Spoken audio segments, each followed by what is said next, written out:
Welcome, everybody, to another episode of Superheroes, Movies, and Superhero Movies. I'm Justin Speck. I'm John Pelzo.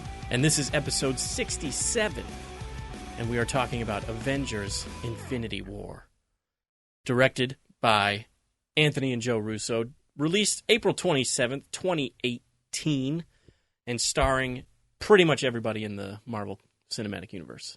I don't even think I should go through all the names. It's so many of them. It would take a little while. I guess we should address the elephant in the room real quick and say it has been a year and a half since we have uploaded an episode. What? Maybe even longer by the time this episode goes up. Yes, it has. But that's what happens. Life gets in the way, I guess. I like how you moved from L.A. Yep. And, lived right down the street from me. And for 2 years. A year and a half, right? Was it 2 years? We moved into the apartment June of 2017. Almost 2 years. So, yeah, we got a lot of podcasting done. Yeah, I think we recorded, once or twice? We didn't. Well, no, I guess we did maybe three. Yeah, I think that's about right. I think, was the first one that we did. I know we did Spider-Man: Homecoming and Thor: Ragnarok. Right. And It. So that might have been the three we did. Mm-hmm. And then we just stopped after that. Yeah. And part of it was I had a crazy work schedule, and then circumstances kind of flipped for us, and now I have a regular schedule, and you have a crazy schedule. Yeah. So, and I've had an interesting life for the past year and a half. Right. Just life happens. Yeah. But we're gonna try this again and see if we can keep it rolling. I hope we can, because I've always enjoyed doing it, and people have messaged me here and there asking if we're gonna upload certain episodes, and. When The Last Jedi came out, somebody messaged me and asked, hey, when are you guys doing an episode on The Last Jedi? And I told them soon. And, yeah, that didn't happen. So it's one of those things, too, where I think you and I just we'd made plans to record, and then stuff happened, and we had to cancel those plans. Yeah. We just never could get the ball rolling. I'm also one of the worst procrastinators in the world. I think I might even be the worst procrastinator in the world. And, you say, well, we'll do it next week. Right. And next week becomes 2 years. Yeah, exactly. So hopefully we can get back on track and stick to it and do regular episodes. That's my hope, that's my intention, that's my goal. Regular episodes every 2 weeks.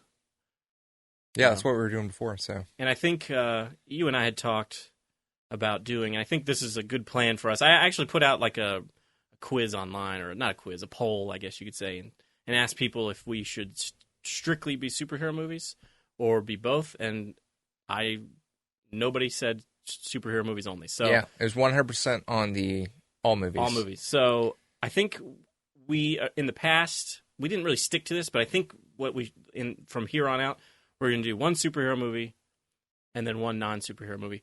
However, this episode is about Avengers: Infinity War, and our next episode will be about Endgame. So I think we'll do one non-superhero movie after that, and then we'll get back on track. So. Avengers Infinity War. It was released a little over a year ago. I was super excited about it. I did that thing where I saw the first trailer, told myself I wasn't going to watch anymore, and I think I ended up... A couple of movies I went to the theater and I saw that it was that preview, and I just closed my eyes, so I listened to the trailers, but didn't see anything. And I'm kind of glad I did. There was a few surprises, I guess you could say, in the film that I was blown away by when I saw it in the theater. However, that being said, I did pay to go see it in the IMAX, and I drove out to the Mall of Georgia to see it in the real IMAX. And because this was the first movie to be shot entirely with IMAX cameras.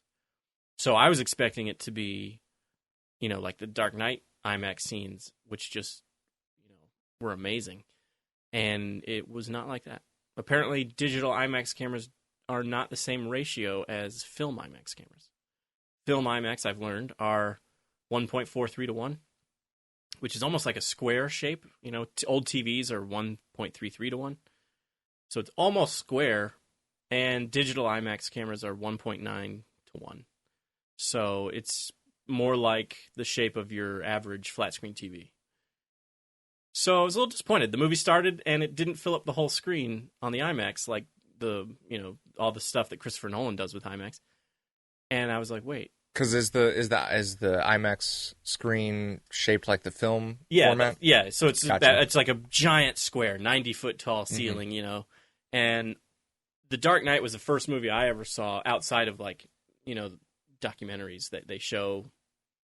I don't even remember. I remember watching Africa, the Serengeti type movie. It was like a short 10-minute film at some IMAX somewhere. I don't know if it was in Washington, D.C. or if it was at San Diego or something. But I remember being with my family and watching something and I was like, wow, that was really cool. But The Dark Knight was the first, what do you call it? Narrative fiction film that shot with IMAX cameras. And when those scenes filled up that entire screen, it was the most beautiful thing I'd ever seen. Right. It was amazing. And I drove out to see that movie in the IMAX as much as I could. And then Dark Knight Rises came out. Well, actually, yeah, Dark Knight Rises came out, and it had IMAX scene shot. And I saw when I was living in California, I was 15 minutes from an IMAX, a legit full screen. Yeah, IMAX. because what is it here? An hour? Oh, it's over an hour. Yeah, it takes at least an hour, I think, to get to Mall of Georgia from here. So yeah, I went and saw a few movies that were shot with IMAX at Universal Studios, essentially, in Hollywood. And so anyway, yeah, so I was excited. For me, IMAX, movies shot with IMAX cameras are well worth the extra money. I don't really care about 3D. I'm never going to really pay extra for 3D, but I will pay extra for movies shot with IMAX cameras. But now I've found out that I got to make sure they're shot with film cameras. Right. So really, it's almost gotten to the point where, unless it's a Christopher Nolan film, I don't know if I will dish out the extra money to drive and spend the time driving out to the Mall of Georgia to go see a movie shot with IMAX. Because this movie, I mean, it looked great, but it didn't fill up the entire screen. It just looked you remember when we went to go see Matrix Revolutions at the IMAX? It was cool. It was a big screen. The movie looked great, but it was kind of like that. It wasn't the entire screen. I mean, there was black bars on the top and bottom and stuff, so I was a little distracted by that. My first viewing was kind of the point of that story, because the first however many, maybe first 10 or 15 minutes of the movie, I kept being when is it going to go to the IMAX footage? So anyway, but I still loved it. Thought it was an amazing movie. That was my initial reaction. You didn't get to see it in the theater though, did you? I did. Oh, you did? Yeah, I made sure I went and saw Infinity War in the theater. But I don't remember I just saw it that once, and I watched it again for the second time not too long ago, because I was going to go see Endgame, and Redboxed it, so I've seen Endgame now, too. That's a rare thing for me to see a movie that is in the theater. Right. I figured also, I know that because we've both seen Endgame now, it's going to be tempting for us to talk about Endgame during this episode. Right. So I'm going to try to kind of act as if we haven't seen Endgame, or at least talk about how it was when we watched it before we got to see Endgame. That being said, too, I should also mention that we do plan on talking about all of Infinity War. So if you haven't seen Infinity War, you might not want to listen to this, because spoilers will be everywhere. Also, if you haven't seen Infinity War yet, you're the only person, I think, right? So anyway, what was your initial reaction with seeing Infinity War in the theater? Well, I was glad I did. I thought it was awesome. I'm trying to break apart what was Infinity War and what was Endgame. Right, yeah, kind of. If you watch them almost back to back, I guess they can kind of bleed together. So this is really the first. Oh, let me also mention there's a lot of Phase 3 that I haven't seen. Yeah. I haven't seen Black Panther. I haven't seen Captain Marvel. Of course, that came out after Infinity War. I haven't seen Ant-Man and the Wasp. Right. That also came out after Infinity War. Yeah, Ant-Man and the Wasp and Captain Marvel both came out after Infinity War. Mm-hmm. Still part of Phase 3. Phase 3's big. Yeah, I mean, I've seen Doctor Strange. Okay. That was pretty essential. Yeah, that one was... Definitely needed to see that one. What else? Oh, I haven't seen Guardians Volume 2. Which I feel like is probably not super essential, other than you might have been wondering who Mantis was. Exactly. Yeah. Who's this antenna woman now? But I mean, I just went with it. Yeah. And that was really the only thing. That and the Black Panther characters were really the only part where I felt like, I didn't know, right? Or couldn't connect with him as much as the rest of the audience was. Yeah. But Black Panther, I would say, is probably out of the ones that I know you haven't seen. Black Panther is the one that I would say is the most essential before seeing Infinity War. Obviously, you understood what was going on, so it's not I thought they did a pretty good pretty good job of explaining, and I didn't feel too lost. Yeah. How do you feel about... Okay, so my wife has kind of gotten Marvel fatigue, or maybe even superhero movie fatigue. I'm not really sure, but especially Marvel fatigue, because it used to be... I feel like it used to be, especially like in Phase 1, Phase 2, well, especially in Phase 1, but Phase 2, you didn't really necessarily have to see... Like, you didn't have to see any of Phase 1 before the Avengers came out. You could have watched the Avengers and probably understood and had a, pretty good time watching the movie. Yeah, but there was a reward. Absolutely. No, I agree. Why would you do that? Right. But she doesn't like the fact now that you have to essentially watch all of these movies in order to understand the next one, even if it's not related. Like, you have to... Well, I say have to. Obviously, you understood what was going on without seeing the movie, but you're supposed to watch Black Panther before you go see Infinity War and stuff like that. They expect you to go see all of these Marvel movies. They're all tied together. How do you feel about that? I totally understand. Yeah. And I mean, but I understand also why they do it. Sure. Because these characters, however they end up in, Infinity War and Endgame, they're going to be their character is going to be based on stuff that has happened to them. Right. So, especially with all this being part of the story, I can't fault them and almost expect the way that they did it. It makes total sense to me. Yeah. From like a business standpoint, it also makes sense too, because they're like, "Oh yeah, you got to see this movie before you see this movie." Right. So they want you to see all these movies in the theater. Obviously, right. I really love it. But I used to be kind of, I think there was a part of me that was like, yeah, I don't love the fact that you have to see all of these movies to understand what's going on. But then there's another part of me, especially when all the characters come together, where exactly. I'm like, this is amazing. Right. So there is a big payoff. I feel like. And you want... Like a big reward, like you were saying. When, Ant-Man's talking about whatever, you want him to be talking about... Since Infinity War came out after Ant-Man, you want whatever he's talking about to be based on stuff that has happened to him. Right. If he, you want him to be able to mention stuff like that. And, anyway. So this film starts off... here's one... I don't have very many complaints about this movie, but the movie starts off with Thanos essentially destroying Thor's ship and killing a bunch of Asgardians and stuff. And that is a kind of a bummer because, the end of Thor Ragnarok, you got Thor and Hulk and Loki and...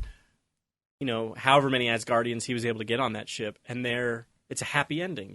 He's like, we're headed to Earth, and I know that there's a post-credit sequence in Thor Ragnarok where you see Thanos' ship, and so you kind of know it's coming. But at the same time, it was just kind of it was a bummer that they kind of just undid the end of that movie. Like Thor and Valkyrie and Loki save everybody from Hela and get everybody off Asgard, and they're gonna go to a new Asgard, and then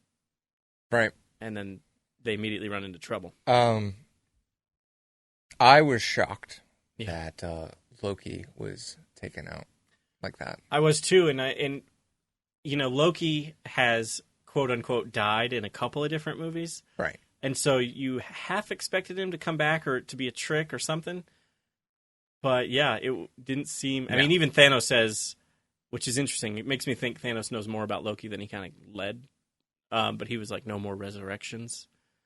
So it was like I feel like that line was for the audience. Like he was like, I've actually killed this guy. Right.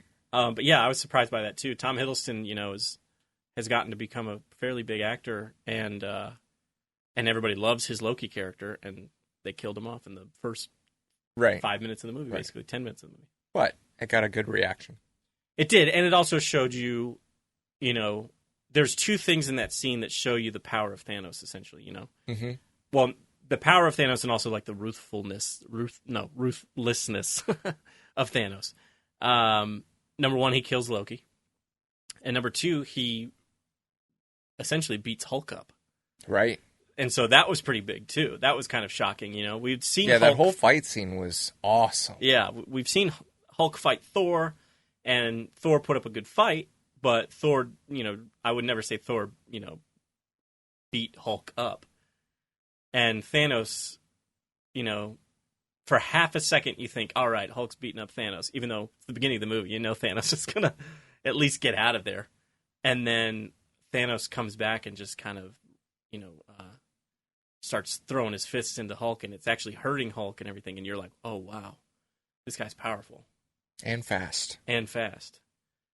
So that was, I thought the opening scene, honestly, I thought they did a great job of showing us who Thanos is, what he wants, right, and how powerful and ruthless because up to this point, we really hadn't had a whole, like, we had barely any Thanos. This was really the introduction. Yeah, so far. The true introduction of Thanos. Absolutely.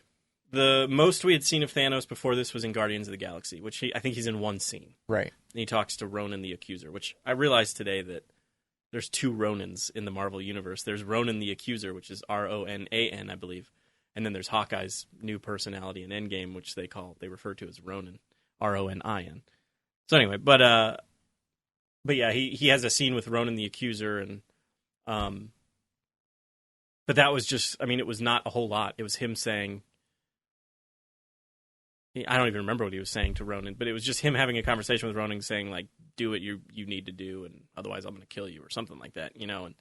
And so this is the first time where we've actually really gotten to see Thanos. Mm-hmm. And his brutality and his, you know, his desire for power, and also his willingness to do whatever it takes to get that power. Just in that opening scene. I think it's a really well-written scene, honestly. Yeah. Yeah, I really enjoyed it. And it got you ready for the movie.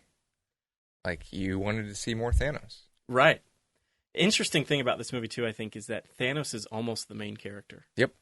He's the character who has a goal, who, like, you know, he has a strong desire for the Infinity Stones, and the Avengers essentially are the ones getting in his way. Right. Yeah, that's exactly what I thought the first time I watched this movie was so Thanos heavy. Yeah. They just spend a ton of time on him, going over just developing his character, and right.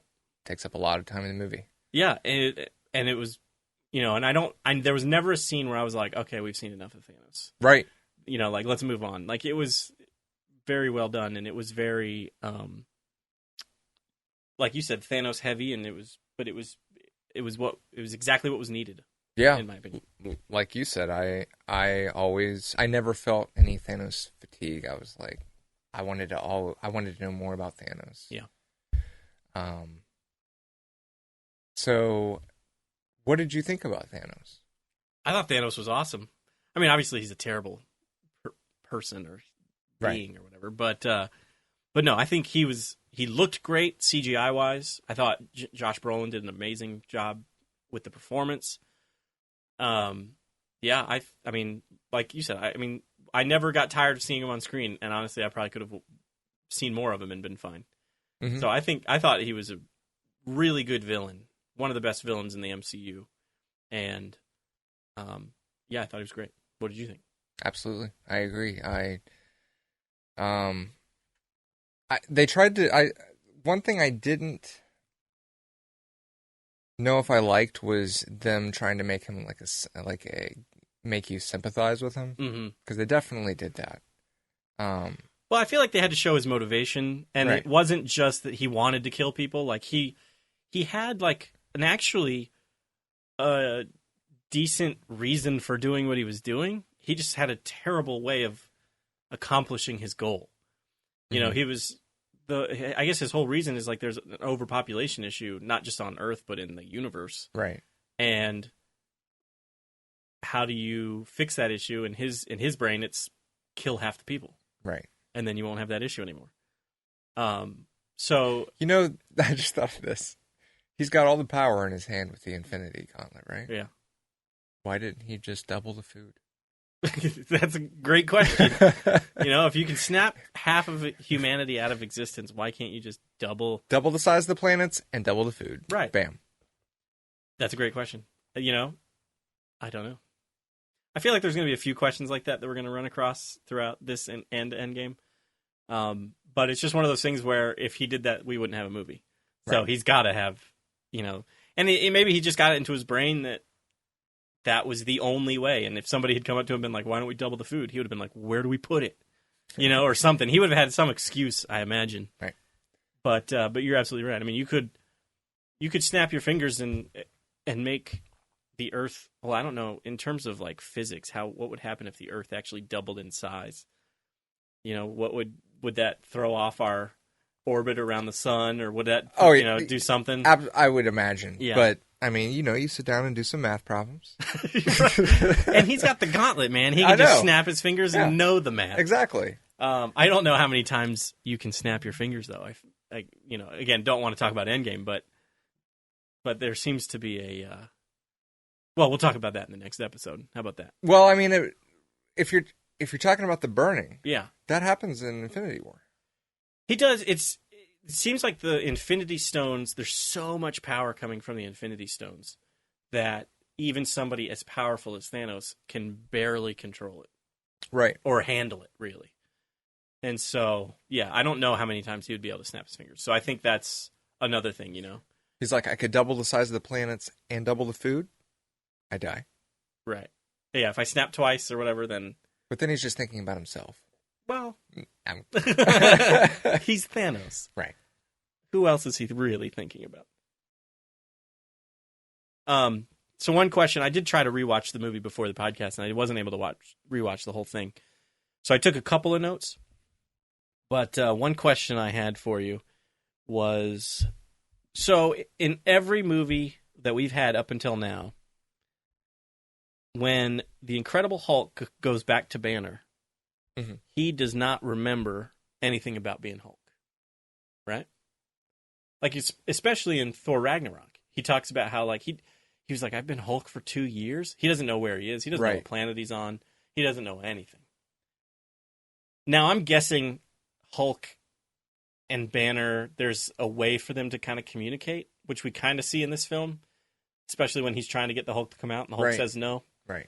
So I feel like maybe maybe Hulk has always been selfish and just never let him have those memories. I don't know. But Heimdall uses his powers like one last time and sends Hulk to Earth, and then Thanos kills Heimdall. And when Hulk lands on Earth, he lands in this, I forget the name of it, but Doctor Strange's house. Mm-hmm. The Sanctum Sanctorum, or Sanctum, I don't know what it's called. Anyway, he lands in the building, and he knows Thanos is coming. Right. And then he proceeds to tell Tony Stark who Thanos is and how he decimated the Thor ship and everything. How does Banner know all that? How did he remember it? That's my question. I don't have He shouldn't know that. Yeah, you're right. Unless, I'm guessing maybe, like I said, maybe Hulk had some way of sending him that information as he returned back to Banner. He's like, you know what? This information... Pretty important. It's good for you to have. Yeah. He's like, I don't want you to know all the things I do when I'm hulking out, typically. But this you should probably know. That's what I'm saying. I'm wondering if like Hulk willingly like doesn't give him information, which would just be kind of a jerk thing to do, Hulk. But yeah, so that was a question I had. And I think I even thought that in the theater. I just was kind of reminded about it when I watched it this last time. I was like, how does Banner know that? Right. He should have fallen back onto Earth and been like, what happened? and then nobody would have gotten in touch with Tony Stark, and Thanos would have come and killed everybody. Yeah. So, again, I feel like the real answer to that is because the movie needed it. Right. And I think that's a little weak. So I wish there was a little bit of an explanation there. But I don't know. Again, like I said, this movie does show us that Hulk and Banner kind of communicate Right. So maybe there is some sort of... It's never happened in the past. Banner has always had no memory of his time as Hulk it previously. So suddenly he has it, and there's just real no explanation for it. Exactly, there's no explanation. So what happens after Banner comes back to Earth? Well, he comes back to Earth, and he says Thanos is coming, and then we basically cut to the opening title, and then the next thing we see is Tony Stark talking to Pepper, and they're talking about how he had a dream about how she was pregnant, and he woke up expecting them to be expecting, and then Doctor Strange shows up and says, "We need your help," and Banner is there, and Tony goes with him, and so Tony, is given the information about the Infinity Stones, and then after that, that's when Thanos' ship. It's not Thanos' ship. It's actually. Maybe it's like a part of his ship, almost like a pod, but that's that spinny circular ship. which I really liked. I thought that was cool. Yeah, it looked really good. That shows up, and then that's when the action starts. Really, it's pretty early on into the film, and Iron Man, Spider-Man, Doctor Strange, they're all fighting. That's right, because there's the Stan Lee cameo. Yeah. You guys are acting like you've never seen a spaceship Which before. I really liked that one. Yeah, that was great. Yeah. The note I wrote about that scene was, and it's something I thought about too, when probably the first time I saw it, is I love that shot of Spider-Man jumping out the window and hanging onto the side of the bus. So he puts his mask on and then web slings off. But there's at least 7 cars behind that school bus. So all of those drivers driving down that bridge or whatever just saw this kid jump out of the school bus, hang onto the side, and then, So a few of those drivers at least know that they're like, "What school is that?" He's either a high schooler or he's the bus driver, but the bus keeps driving. So. Yeah. So they're like, "Well, Spider-Man is a high schooler." I apparently. love the. I need you to make a distraction. Yeah, and he doesn't even try. He's just immediately he's actually panicking. Right. It was an actual reaction. Right. He didn't even have to think. And it worked out perfectly. It did. It was great. I love that scene too. I love seeing this movie's version of Spider-Sense. He's leaning on his arm, and the hair on his arm just sticks up, and he knows something's going on. And he turns around. I love that. I thought that was a great way to show Spider-Sense, Spidey sense, whatever you want to call it. Right. Because I don't think did we ever see this Spidey sense in Homecoming? I don't think we did. Not like that. Yeah, not like that. Because I remember the first time you saw, because they showed that in the, it was either the teaser or the trailer. I don't remember. Right. Yeah, I think it was the teaser because I do remember seeing it before. I saw it. And that was a new thing. Yeah, and I remember seeing in the teaser. I remember being like, "Oh, that was good." Right. That was cool. Exactly. So yeah, I really really liked that a lot. Thought that was really cool. I'm trying to remember how the Raimi movies did it. It might have I was trying to think of that too. Did it kind of phase in an image of what he was? It might have been. I also feel like maybe it was kind of a quick zoom to his face type thing. I don't know. I might have to go back and rewatch that, or at least try to look it up on YouTube or something. But this was a good way to do it. That was kind of the point of that. So then that's that fight between Thanos' 2 henchmen. Essentially, I think one of them's name is Ebony Maw, and the other one I don't know the name. The other one's the big thing, right? Which was pretty intense. It was pretty good. Ebony Maw seems pretty powerful as well. He's the guy that can kind of has almost telekinesis, I guess. Right. Just move things with the flick of his hand. Didn't he go hovering down the street and the road was just it was breaking apart? Yeah, it was pieces of the road were kind of underneath him. Yeah, debris. I love one of my favorite lines in the movie is when Hulk is trying to Hulk out. Banner's trying to Hulk out. And Tony looks at him. He's like, "Dude, you're embarrassing me in front of the wizards." It's pretty great. So after that whole fight scene, Doctor Strange is taken. Hulk essentially can't Hulk out. That's when we see Hulk tell Banner no, and Banner says, "What do you mean no?" And then because Doctor Strange has been kidnapped, Spider-Man goes after him. Iron Man goes after Spider-Man, essentially. Or the spaceship, I guess. The spaceship gets taken away. That was a shot that was in the trailer that I didn't see because I didn't watch the actual trailer. I only watched the teaser. it's a real quick shot. It's not much, but there's a shot where Iron Man is flying up to the spaceship, and he tells Friday, he's like, give me a boost or something like that. And his feet almost kind of come together. Right. The nanoparticles and create like a bigger rocket. Right. And he just takes off. I was like, whoa. Yeah.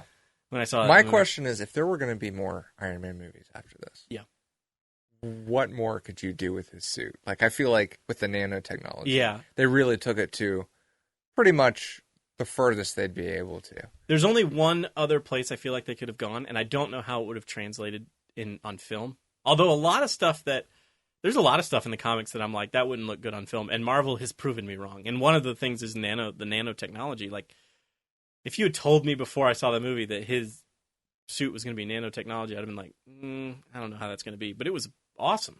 Yeah. But in the comics, I know that I don't know how brief it was, but I know that there was a thing where Tony had inserted, I don't know if it was nanotech or what, but he had like inserted into his bones or something. So the suit essentially came out of his skin. But it's almost like how we have it in the movie. Because, I mean, that his whole suit comes out of the chest piece. Yeah. So it's essentially this. Right. It really wouldn't be the same thing. Much different. Right. Not really as much of a jump as it has been. Right. As it's evolved. And you like the nanotech? Yeah. You thought it was pretty cool? Yeah. I think it was really cool. I thought it was really, really, it looked good. The suit looked good.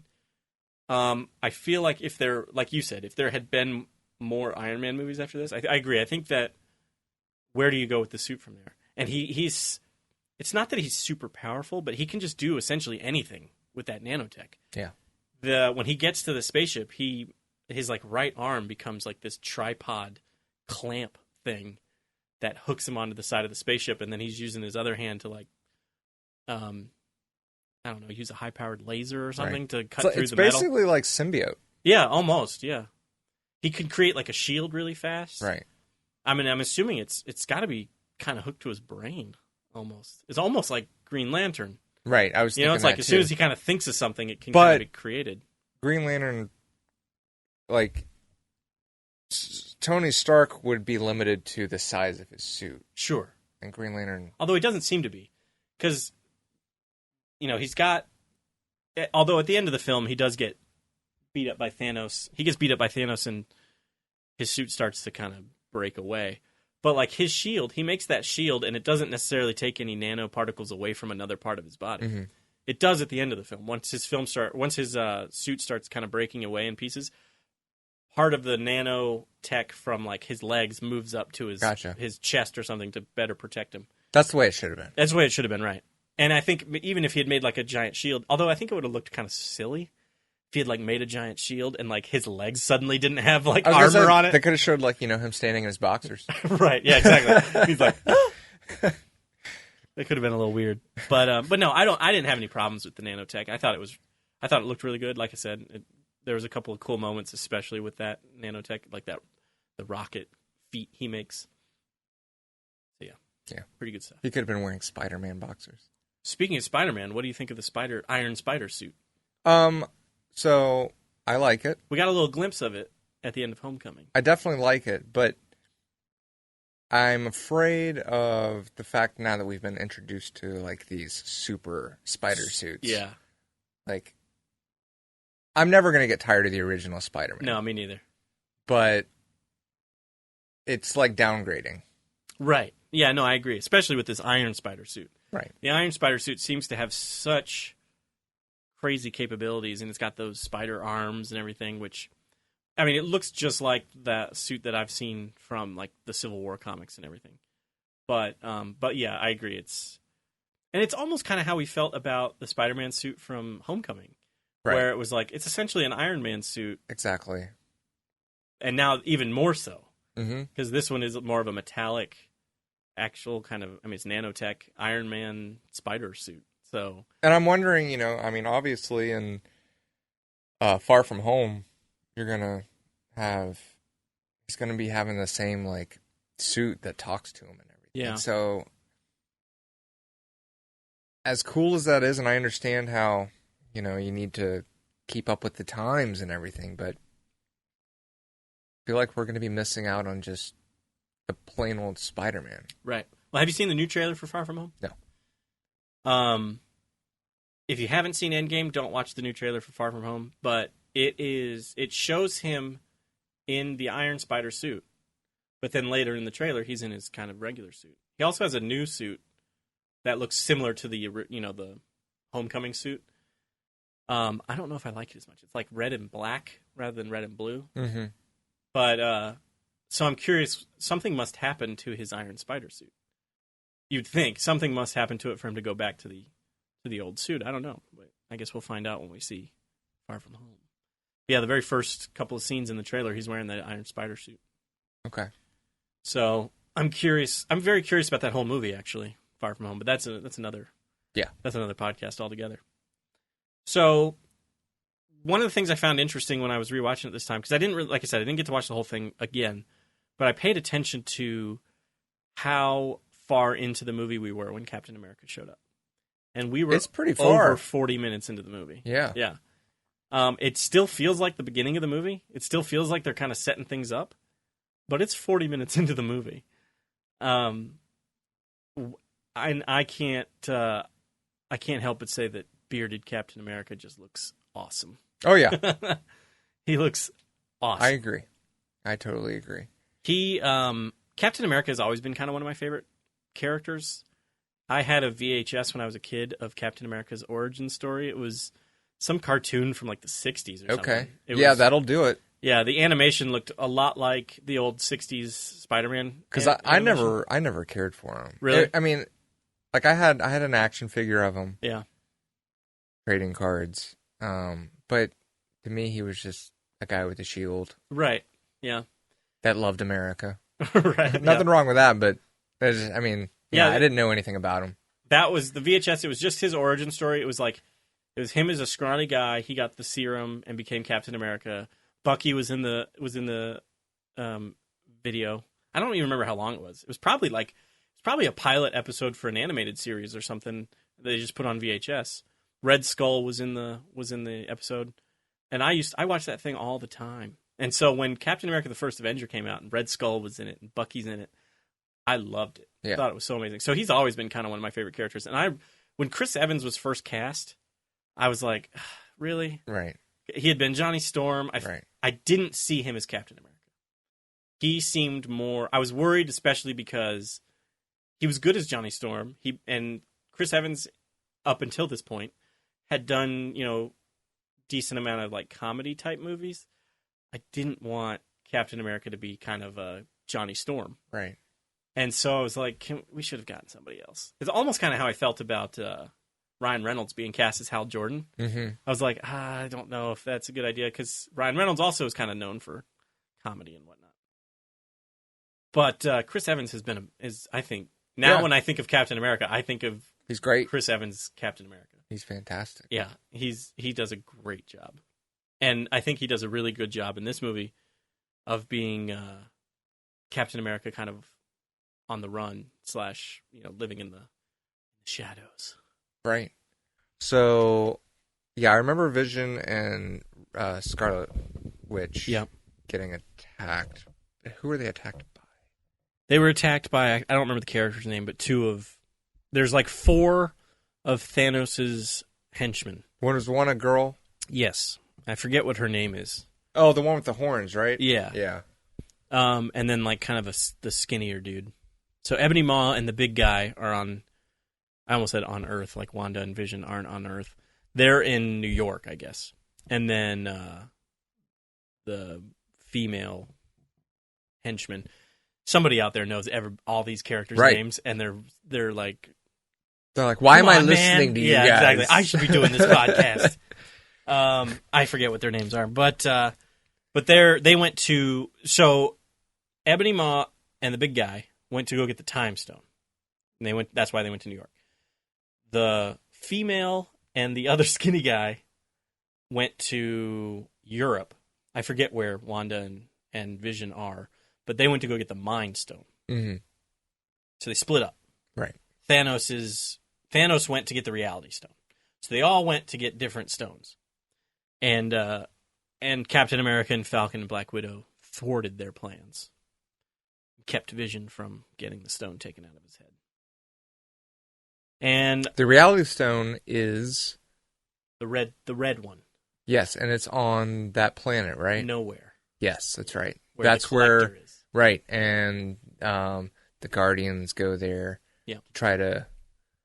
That's where Gamora gets taken. Right. I like that. That scene was a lot. I was going to say that scene was great. That scene was really good because I actually really wasn't expecting it. I knew something was up when she was able to stab Thanos in the neck, but seeing him talk to the Collector, it had a decent amount of comedy in it too. Where I love when Star-Lord Quill puts up his fist, like telling people to stop, and they just completely ignore him and like walk right past him. So funny. And then he tells Gamora to go left or right. Go right, and she goes left. But yeah, so anyway, you see him talking to the Collector, and then Drax is, of course, overcome with emotion because Thanos killed his wife and daughter, and so he goes to kill Thanos, and it doesn't work out. But then Gamora kind of gets the jump on him and is able to stab him in the neck. And you'd think that he would have kind of maybe seen it coming, same like he did with Loki, and used the, I think it was the Space Stone he used on Loki to keep him from bringing the knife all the way towards him. But he doesn't. He gets stabbed in the neck, and then she stabs him again in the heart when he's distracted by being stabbed in the neck. So he's pretty, he's bleeding out.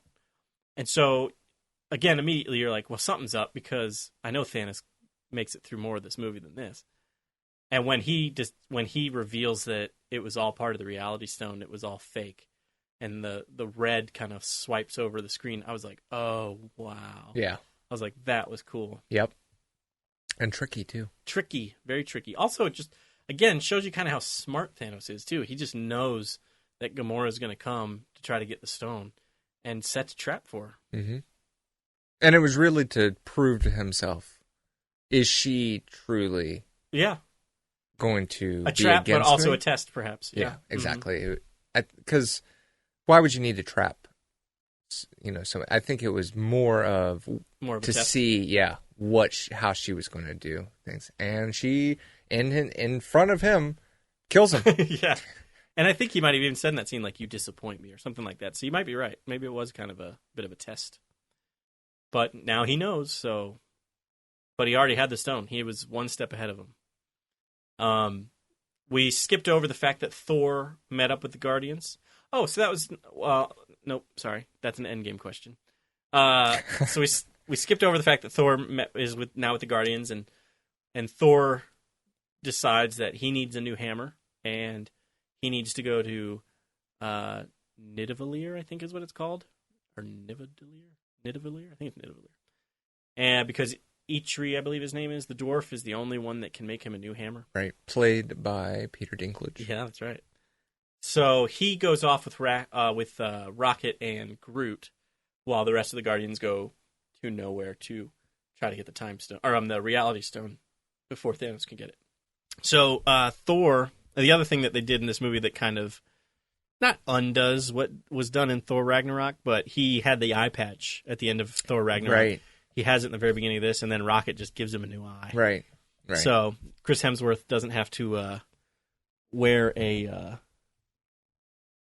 eye patch for the rest of the film, but he now has a different colored eye, I guess. So he heads to Nidavellir, I think is what it's called, to go get a new hammer. Which I guess I understand. You'd think that he would try to. I guess the reason that he goes to that Nidavellir is to get a hammer to stop Thanos. But you'd think he would try to get him to, get to the stones before Thanos does. Because even if he's got the hammer, once he's got the stones, it becomes even more powerful. Right.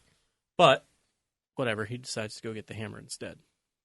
Which I guess is kind of an axe hammer when he finally gets it. Yeah. What? Stormbreaker is the name of that thing. Yeah. It's a cool name. He, like you said, I guess he feels like he has more of a fighting chance if he comes across Thanos. Yeah. But again, it's kind of undoing what was done in Thor Ragnarok, which is, he had that whole thing where he lost his hammer, which I'm not even going to try to pronounce that. I like how I think it was in Thor, the first Thor. He says the name of it, and she's like meow meow. That's what I call it from every now and again. I'm like, he lost meow meow. Anyway, so he loses the hammer in Thor Ragnarok, and he feels like he can't battle Hela without the hammer. And in that vision he has with Odin, Odin says, "Are you Thor, the god of hammers?" You know, and he kind of learns that he doesn't need the hammer. Right. And so, but then the very, almost one of the first things he does in this movie, he's like, "I need a new hammer." Right. Yeah. So I love Thor Ragnarok. It I think is in my top 3 favorite Marvel movies. Like, that movie really blew me away. And so it's a little disappointing that this movie kind of undoes a little of the stuff that they did in that movie. But I'm willing to forgive it because the rest of this film is really, really good. Mm-hmm. But no, you are absolutely right. Like, that, and very quickly. Yeah, very quickly. Is like, you need your weapon again. You could argue that because he got his butt handed to him on his ship by Thanos, he's like, maybe I'm not enough by myself for Thanos. Yeah. Maybe I do need a weapon. Yeah. So, I mean, that could be an argument. Yeah. But I'll go with that. Yeah. I like that. Yeah. So, after Thanos gets the Reality Stone, he takes Gamora. We're going to skip over a little bit here, but he takes Gamora to right. Vormir. So explain to me, I never got why Red Skull is there. He was, I think if you go back and watch Captain America: The First Avenger, during the final fight scene between Captain America and Red Skull, I think it looks like he kind of gets sucked into the Tesseract. Mm-hmm. And so I'm guessing his consciousness / something or other got transported to Vormir. Why he is now the stone or Soul Stone keeper, I don't know. Yeah. But when he showed up, I was like, whoa. Right. I just wish that it was actually Hugo Weaving, because it's not. Did you not know that? No. The guy does a great job. Don't get me wrong, but it's not Hugo Weaving. Why? Maybe Hugo Weaving didn't want to do it. I don't know. Hugo. Why? Why, Hugo? Why? It's a guy named, I'm going to get his name wrong, Russ Marquand or something like that. He's on The Walking Dead. The first time I ever saw him was actually a YouTube video. I don't know if he started as a YouTuber or if he was just a, aspiring actor who made YouTube videos. But he does a lot of impressions. Mm-hmm. And so I've seen some of his YouTube videos where he was just doing impressions. And some of his impressions are really, really good. Including Hugo Weaving as Red Skull. Yeah. Because, it was one of those things where if it can't be Hugo Weaving, they got the perfect guy to replace him. Because watching the scene the first time, I was like, I don't think that's Hugo Weaving. Is that Hugo Weaving? I don't think it. Maybe it is. I had a hard time figuring it out, and then I think I saw the name in the credits, and I was like, oh, okay, it's not Hugo Weaving. Mm-hmm. But yeah, no, he does a great job. It was really cool seeing him, but I don't really have a good answer for you as to why he is now the Stones. Yeah, I agree. It was really cool seeing him, but to me, at the same time, I'm like, why? Why? Yeah. It just felt like they wanted another character another. Yeah. Not so much yeah, I guess so. Why else would you put him there? But yeah, you hadn't seen Red Skull for a little while. Not since the first Captain America movie. Not since 2011. Right. So, but I really liked that scene as well. Because that one is a big turning point. That is where you get to see deeper into Thanos' kind of character. Yeah, it's definitely a character moment. You get 2 answers. Mm-hmm. One, you really see how much he cares for Gamora. Yeah. And you also see how serious he is about completing his goal. You see how much he cares for Gamora, but you also see how he cares more for his mission, I guess you could say. Right. Mm-hmm. And it was sad. It was sad. And the reaction, I'm cutting ahead, but the reaction that Quill gives was, oh man, that was so great. Yeah. Even though a lot of people dislike Quill's that moment, I guess. Why?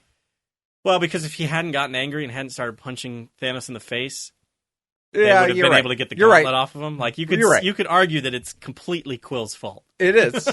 It is Quill's fault.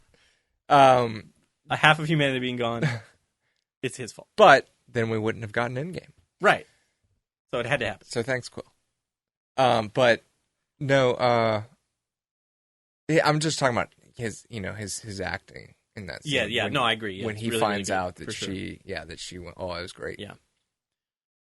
What were we talking about? Oh, Gamora. Yeah.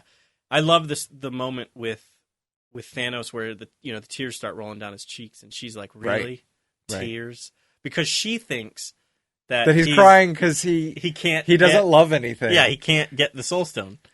Yeah, so she also doesn't think that he loves her, and that was also like a moment for her. Yeah, she's like, "Oh wow, he really does care." Right. And I love that it's Red Skull. It's like they're not for him. Or something, and she realizes he's about to throw me off this cliff. And it's kind of interesting.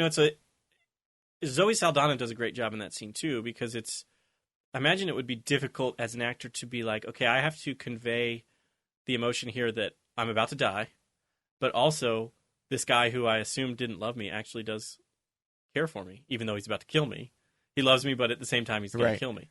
And it's like the last 15 seconds of her life that she has to convey both of these emotions in that scene. Yeah. So it's a great scene, acted well by both actors. So yeah, it's a good scene. Sad, like I said, sad scene. It was, you kind of go into Infinity War and Endgame expecting there to be deaths. You're just not sure who. And when she gets tossed off the cliff, it's, especially in a comic book movie, you always expect there to be like a last minute save too. And so when they show that shot of her having hit the ground, and I think you see like a little bit of blood, might have been green, I don't remember, but you're like, oh wow, that happened. That she's dead. Mm-hmm. So it was a big moment in the film. So what's next? What stones do we have? Well, he now has the Space Stone, the Power Stone, which is the purple one. We don't see him acquire the Purple Stone. That was the one that was in the orb in Guardians of the Galaxy. And at the end of Guardians of the Galaxy, they give it to the Nova Corps, I think, on Xandar. And Thanos has decimated Xandar before the movie even takes place. Mm-hmm. He already has that stone when he is attacking Thor's ship. Yeah, I was going to say, at the beginning of the movie, he's already got that. That's the only one he has, though, right? Correct. Yeah. So that, we don't see that happen, but Thor says it at one point when he meets the Guardians for the first time. He's like, he already has the Power Stone because when he decimated Xandar or something, and Quill makes a face like, what? Mm-hmm. But that's the only explanation we really get of that or anything. So now he's got the purple Power Stone, the blue Space Stone, the red Reality Stone. So he's missing the Time Stone, the Mind Stone. He's also got the Soul Stone, because we just went over that. And you're right. So he's only missing the Time Stone and the Mind Stone at this point. Right. Which is, the Time Stone is the one that is kept in Doctor Strange's amulet. Mm-hmm. I think that's what it's called. And then the Mind Stone, of course, is in Vision's head. Right. So both are on Earth. So Thanos is going to have to make his way towards... Actually, he doesn't go to Earth. He heads towards Titan. That's right. Because he's waiting on Ebony Maw and... I gotta look up that character's name. The female character. He's waiting on them to come back with the stones. He expected them to go get the stones and then meet him on Titan. And Ebony Maw almost made it to Titan. He gets killed on the way. Doctor Strange, Spider-Man, and Iron Man save Doctor Strange and kill Ebony Maw, which was a cool scene. Although I don't like that they reused a joke. There's in Civil War, remember when Spider-Man is swinging around and he goes, "Hey, did you guys see that really old movie, Empire Strikes Back?" Yeah. Like, it was funny in that movie, and then they reused that same joke in this movie. And, for Alien. Yeah, he's like, "Have you seen that really old movie, Aliens?" And we're like, to me, it was just like, maybe if you hadn't seen Civil War, it would be funny, but it just was one of those things where, like, yeah, we get it. He's a teenager. Like, not every movie that he has to quote has to be a, quote, really old movie. He could have just said, "Hey, have you ever seen Aliens?" And then they could have cut it, and it would have been fine. But I feel like they wanted to get that joke in there, and they didn't know how to do it in a new way, so they just did it the same way they did before. So that's like, I just wish that line wasn't in that movie. Mm-hmm. But I like how they used Aliens as kind of That's how they killed Ebony Maw. Open up a hole and he gets sucked out. Right. So basically, they're copying other movies. Yes. To defeat their villains. Right. Works for me. I'm looking up that character's name. Proxima Midnight. That was the big guy? No, that's the one with the horns. Oh, okay. The woman. Proxima Midnight. She's voiced by an actress named Carrie Coon, who is really good if you've never seen her or anything. She was on the TV show Fargo. She was in the third season, I think. I have seen Fargo, the movie, once. It's a good movie. I didn't like it. Okay. That's sad. I know you love it. I do love it. And when they a lot of people do. Yeah, when they announced they were making it, I mean, it won an Oscar for Frances McDormand won an Oscar, which doesn't necessarily mean it's a good movie, but she won an Oscar for Best Actress, and then the Coen brothers won an Oscar for Best Original Screenplay, I believe. Mm-hmm. But when they announced that they were making a TV show of Fargo, I was like, what? Come on. But I decided to watch it, and it's almost like a sequel, or at least the first season is. The first season takes place after the movie. The second season takes place in the 70s. And then I forget when the third season takes place. It takes place before the first season, but after the movie, or maybe before I don't remember when it takes place. But each season is really, really good. It's a really good TV show. I recommend watching it if you haven't seen it. But if you didn't like the movie, I don't know if you'd like the I need to rewatch the movie, though, because I love the Coen brothers. Yeah. Did they direct it, too? They sure did. It's only Joel Coen was only. I think for a long time there was Directors Guild rules that said they couldn't have two directors. Mm-hmm. So I remember that was an issue with Robert Rodriguez in Sin City, because Robert Rodriguez. But the Wachowski brothers. Yeah, I don't know how the rules are made. So for a long time, Joel Coen was the only one credited as directing, but from what I understand, and I'm not there, so I don't know this for a fact. But from what I understand, both brothers directed, and then they just gave Ethan a producing credit and Joel a directing credit. But it wasn't until The Lady Killers that they finally got a dual. Right. We saw that together. We did, and I hated that movie. I don't remember hating it, but I just remember thinking it was a weaker. Oh, I hated that movie. I hadn't seen. Well, I did see the Hudsucker Proxy, and I liked that. I was going to say, I don't think I had seen any Coen brother movies that I liked until, I can't remember if I saw Big Lebowski or True Grit first, but both of those movies were amazing. If you saw True Grit first, that means you didn't see Big Lebowski until after 2010? Yes. Wow. Yeah, it had been a while.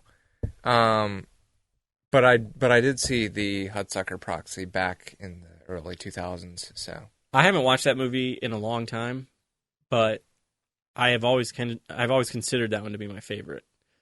I really always liked the Hudsucker Proxy. However, like I said, I haven't seen it in a long time, so maybe if I were to watch it now, I'd go, oh, well, this movie's actually better. But yeah, I love the Hudsucker Proxy. I think it's so great. Anyway, enough about Coens. Back to Avengers. Yep. Spider-Man, Iron Man, Doctor Strange end up on Titan. Right. Because that's where the ship was going. Originally, I think Doctor Strange was thinking they needed to get the ship back to Earth, get the Time Stone away from Thanos. But I think Iron Man convinces him to go to Titan, take the fight to Thanos. Right. Yeah, he did have some lines about that. For what his logic was, because you'd think, like, I can't remember if this was just me thinking it or if it was dialogue in the movie about how, you typically have an advantage on your own home turf. Right. But this is Thanos we're talking about. Yeah. So it'd be better if you fight him far away. Yeah. When I rewatched the movie this week, I didn't get that far, so I can't remember his exact reasoning, but it was something like that. Although I do wonder, Tony didn't know that Thanos already had, 4 out of the 6 stones? Mm-hmm. If he had known that, he probably would have been like, let's turn the ship around. Because I don't think he would have gone after Thanos with 4 stones. But they did. But so them landing on Titan, the Guardians are already there. I assume they went to Titan because they took Gamora and I guess they thought he was going to Titan. Yeah, I can't remember why they showed up on Titan. I should have rewatched the whole thing. I just ran out of time. But anyway, that's where they run into Quill and Drax and Mantis and not Rocket. They're with Thor. So I guess it's just Quill, Drax, and Mantis. Right. Yeah. And they had never met. They had never met. Big moment on the screen. So Quill's like, I'm from Earth. I don't remember who says they're from Earth, but Earth gets brought up. There's a great... They think... So when the Guardians run into Iron Man and Spider-Man, they think that Iron Man and Doctor Strange and Spider-Man are part of Thanos' crew. They showed up on Thanos' ship. Right. And so Quill's first question is, where's Gamora? And Tony, in his very snarky way says, I'll do you one better. Who's Gamora? And then Drax has that great line where he goes, I'll do you one better. Why is Gamora? So that was a great line. That got a big laugh in the theater. But yeah, they that was kind of their first time meeting. Spider-Man had a great line. He sees Mantis and he's like, please don't eat me. Please don't lay your eggs in me or something like that. Yeah. So it's pretty good. Pretty good stuff. So we have them get to Doctor Strange. I don't remember, like he goes off and goes through. He starts looking at the timelines, I guess. Right. Yeah. Or the realities or something, I guess. Or I guess he's just able to.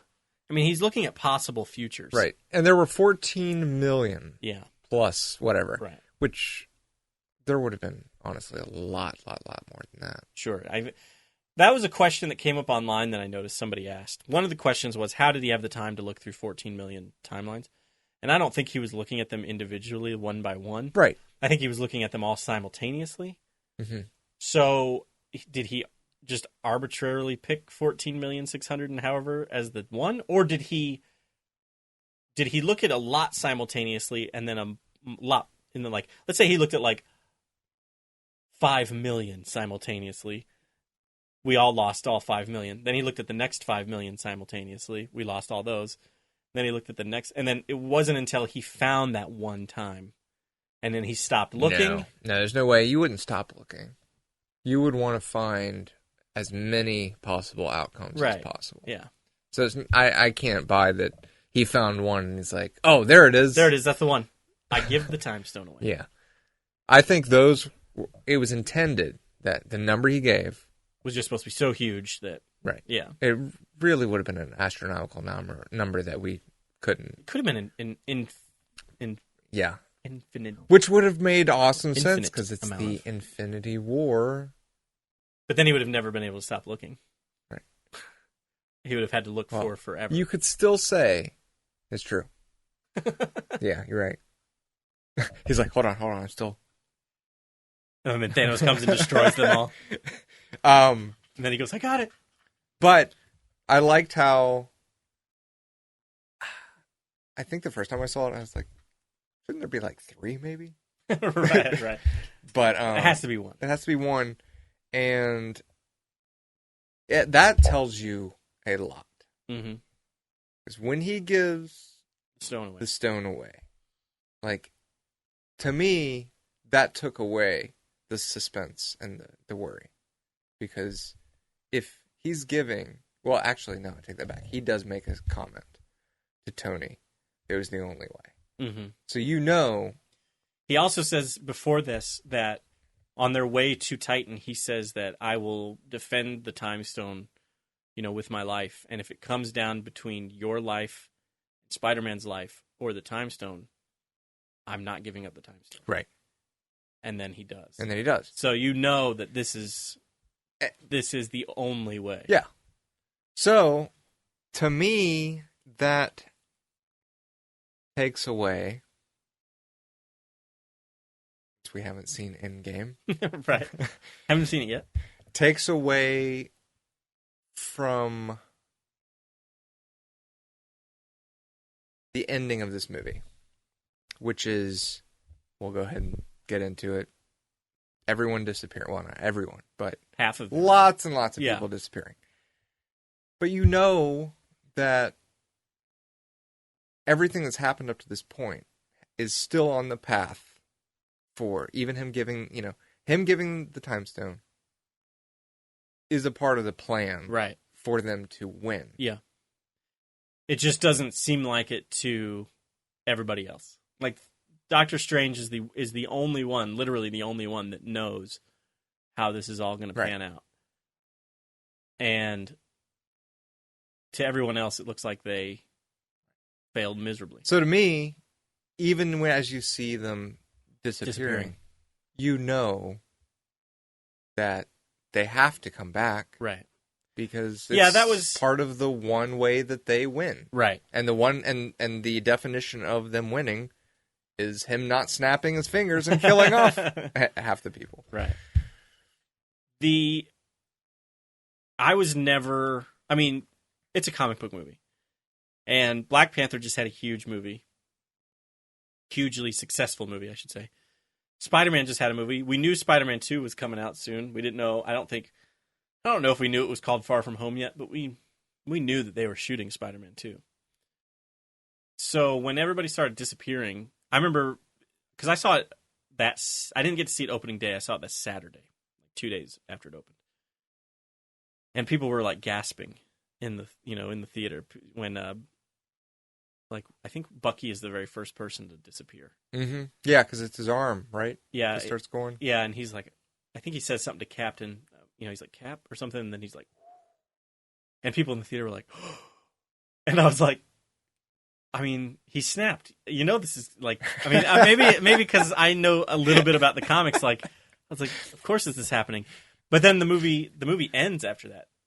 Right. Which I thought was amazing and kind of bold, I liked their decision to do that. Definitely. Absolutely. It's a great hook. I read that, and I'm glad they changed it, but I read that they originally were going to have the snap be the beginning of Endgame. That would have been lame. It wouldn't have worked as well. Yeah. I think having it be the end of Infinity War was the absolute perfect choice.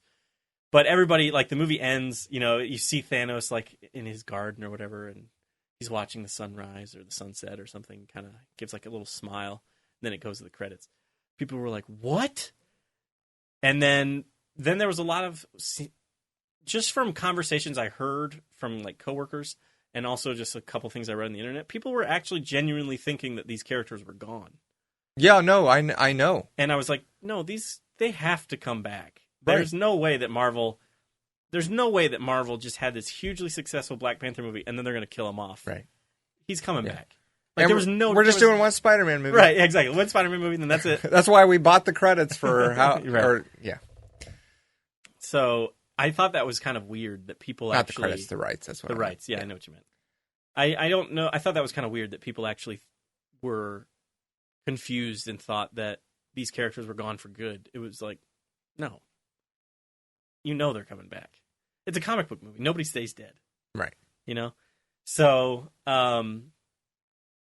we skipped over one of my favorite scenes in the movie. So I'm going to go back a little bit. Okay. Thor gets the hammer from Eitri the dwarf. And I loved how I thought Peter Dinklage played him great. He's a little over the top. You think so? A little bit. I like it, but like the very first time I saw it, he was doing like kind of a voice. Like he was like making his voice deeper, uh-huh. And I was just like, all right. But the more I watch it, the more I'm fine with it, But the very first time I watched it, I was like, what are they doing? But anyway, he gets the hammer from the dwarf. I loved seeing, this isn't the moment I was talking about, but I loved seeing Groot pick up the hammer and create the mm-hmm. handle and then like chopped his own arm off for it. I thought that was really great, especially since throughout the whole movie, they've been talking about how Groot is just basically a waste of space. All he does is like play his video game and doesn't do anything. So now he has kind of a somewhat of a heroic moment there. Because Thor's dying, essentially. I don't know how the hammer saves him exactly, but he is dying, and Eitri says he needs the hammer. But after that, we cut back to Wakanda. Captain America and Black Panther and all them are fighting in Wakanda. And suddenly I guess Stormbreaker gives him the ability to open the Bifrost. And the Bifrost opens, and the music in that scene is great. It's like it starts to swell, and it's the Avengers theme. And you see Stormbreaker swinging around, knocking a bunch of enemies out, and then it comes back to Thor, and he's got Rocket on his shoulder, and Groot's behind him, and then the Avengers theme really kicks in right there. Oh man, that scene was so amazing. Yeah, absolutely. I feel like there was cheering in the audience when I saw that. And I will say, back when we did our podcast on the original Avengers, I remember the Avengers theme since it was so new, like didn't do a whole lot for you. Yeah, it was. It was good. Right. I remember it was heroic, but now it's awesome. It's amazing. Yeah, and it can bring chills to you. Same thing happened to me. I thought this came to my brain while you were talking about it, and I thought I should save this for whenever we do that episode, but I'll just talk about it again. But same thing happened to me for Batman Begins.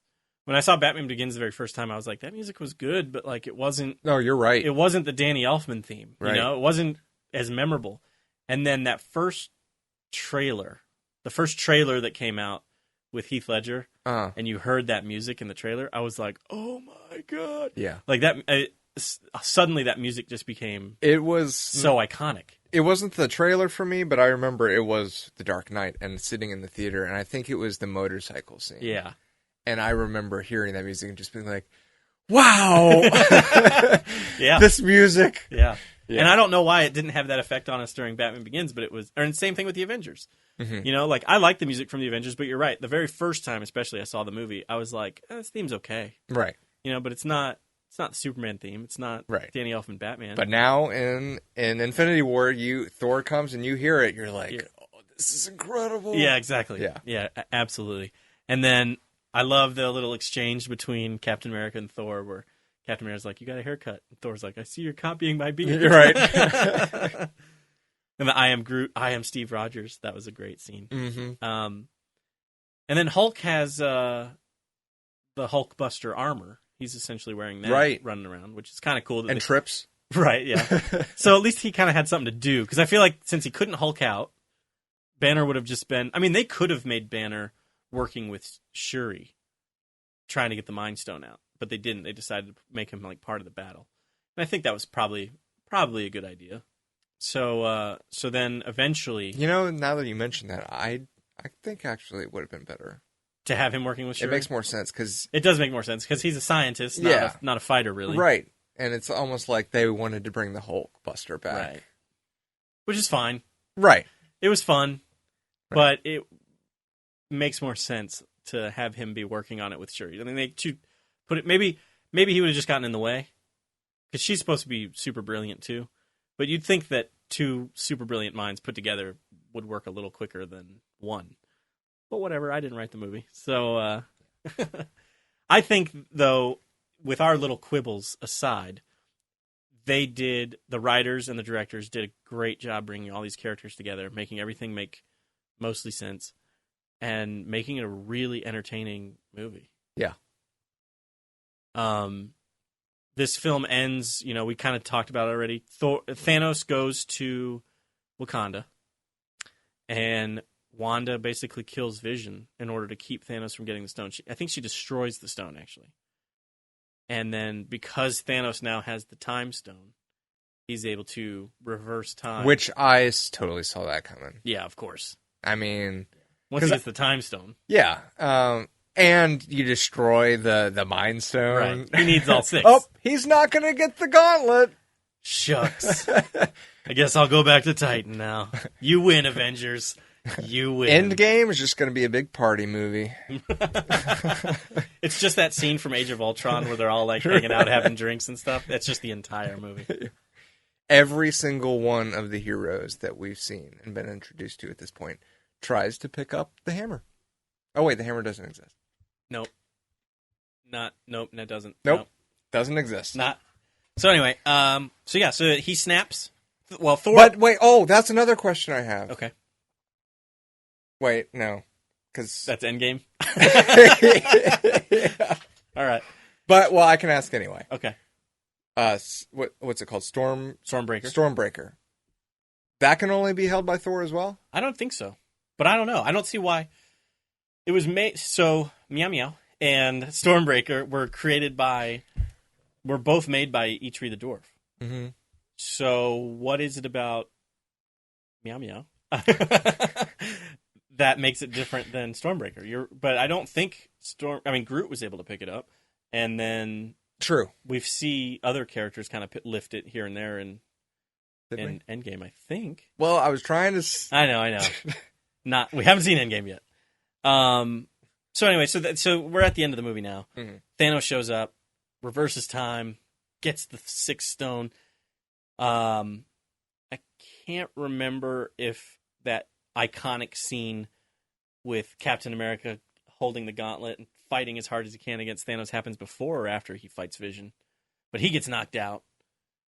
And then Thor shows up with Stormbreaker and just plants that thing in Thanos' chest. Which was cool. I didn't really see that coming.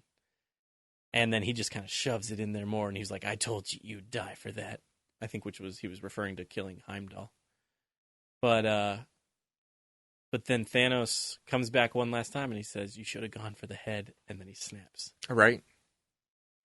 And we don't really know. I assumed that I really like the way they did it. And I don't know if this is how it happened in the comics exactly. But I assumed that when he snapped, everybody would just kind of disappear like automatically. Exactly. And so when we cut back and we see everyone, I was like, okay, what's happening? And then people start to kind of just dissolve. I was like, oh, wow. Right. So it was, and it made it kind of creepy and it does. And sad, but too. I was like you, and really to ground this thing in reality. As much as you can, I guess. I think I would have done it that way. Yeah. Just an instantaneous disappearance. Yeah. But for dramatic effect. Right. Like I said, I'm glad they didn't. And if they had, we wouldn't have gotten that scene with Spider-Man and Tony. Where Spider-Man's like, I don't want to go. I don't want to go. Which, there's a part of me that doesn't really like seeing Spider-Man kind of like... wimping out like that? Yeah, a little bit. I mean, it's not... I get it. He's about to snap out of existence. Yeah. So I probably would react the same way, but exactly. But it's, I don't. It made him seem. I guess maybe they were trying to make him seem young. Exactly. Yeah, because he is right. And it also needed to affect Tony quite a bit, I think. Mm-hmm. And it did. Yeah, it's kind of like Saving Private Ryan. When. They're like, oh man, that's a tough scene to watch in Saving Private Ryan. So yeah, I guess it's kind of like that. And then that's how this movie ends. Yeah, Thanos teleports. I guess I'm assuming he uses like the Space Stone or something to do that, because he can. It seems like he can use the stones individually without really causing any damage to himself or anything. But when he uses them all together, when he snaps. Mm-hmm. That's when it becomes like a so who programmed the gauntlet of power to make the snap just take all the power of the snap? Eitri the dwarf, I guess, because he's the one that created the gauntlet. That's what they talk about. Okay. Which there's some continuity errors there, but it's something that I can let slide because the Infinity Gauntlet technically first showed up in Thor. It's in Odin's like treasure room, right? And it's a fake. Right, and then you see Hela, and she's like, fake, which I thought was really funny, and I really liked that they did that, because it was just kind of I think when they made Thor, they did not realize that they were going to be doing the Infinity Gauntlet story later, and so they put it in as like a little Easter egg, and then people were like, well, wait, if it's in Odin's treasure room. So they had to just do a kind of little retcon type thing, but... why did he create the gauntlet?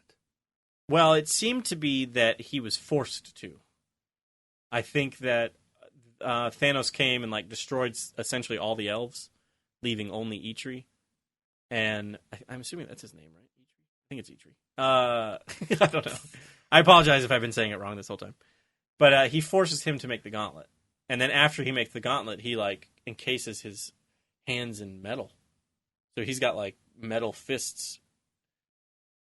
He can't really work with his hands much anymore. So the gauntlet was essentially, before Stormbreaker, the last thing he was allowed to make. But I think he was forced to do it. It was make the gauntlet or die, which he, maybe he should have died, but again, then we'd have no movie. So if someone came to you and was like, you have to make this thing that will allow me to destroy half of humanity, or I will kill you. I mean, it's tough. You're kind of flipping a coin there. 50-50 shot. Am I going to be included in that? Half of humanity. But also, think of the guilt you would have if you created this thing, even if it was under, right, and you survive, right. So, and you're like, I made that thing that allowed this guy to kill half of the people in the universe. Yeah, pretty rough. Yeah. So, All right. Well, I think we've talked about most of the movie. We've been talking for a little while here, an hour and 26 minutes. It says. So I think we should talk about what rating we give it. Obviously, we both have a pretty glowing review of the film, I think. Yeah, and you mentioned that you would like to change up the way that we do the rating. ratings. So for the first 66 episodes, I think we both had a different rating system. I was giving kind of I changed grades. mine 3 times. Yeah, right. And I did the letter grading, I think, the whole time. I was doing the A+, B+ type thing. And I think it would be better for us to be kind of on the same page. Mm-hmm. So I was thinking we'll do stars. Right, which I was doing, but I had originally been doing half stars, and then I decided to go the Netflix to go the Netflix way. But you want to go back to half stars, and I'm actually totally cool with that. So I think we'll give movies 1 out of 5, or not 1 out of 5, 1 to 5 stars, but we'll also do half stars. So I'll go first. This movie was incredible to me. Do you want to call them stars, or do you want to pick something? like DVD discs? We'll give it 1 out of 5 DVDs, or 5 out of 5 DVD discs. I don't care. It doesn't matter. We can think about that later. Yeah. We'll keep the stars right now. Unless you want to do Infinity Gauntlets for Infinity this episode. Stones? Okay, Infinity we'll do it. Stones. Well, then we got to make it out of 6. No, let's still do 5. Okay, so for me, I really, really like this movie. I saw it twice in the theater. It brought together a lot of characters really, really well. I really liked Captain America in the movie. I really liked Thor in the movie.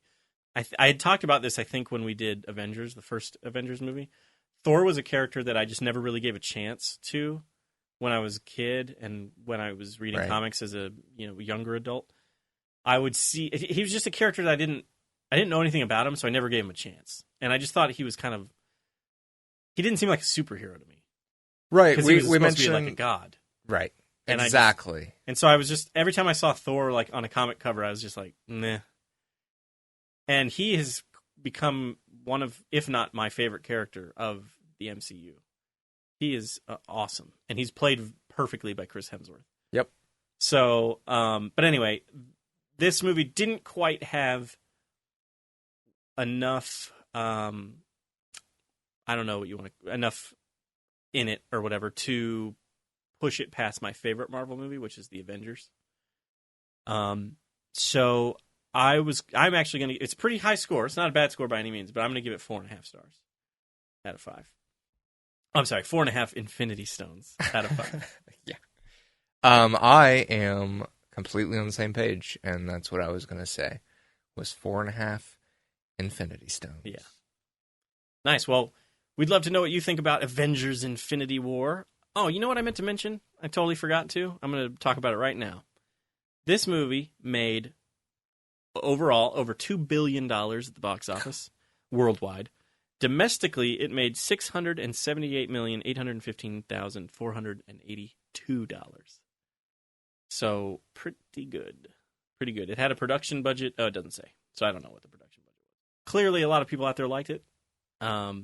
If you did like it or didn't like it, we'd love to know. You can reach us on Facebook, facebook.com/SM and SM Podcast, Smansome Podcast. Twitter, Cinema Heroes on Twitter, and cinemaheroes.com, which I haven't really been updating, but I'll try to get back to that, and I'll check any comments that are made. So I think that about wraps it up for this episode. I'm Justin Speck. I'm John Pelzel. Thanks for listening. Thanks for subscribing.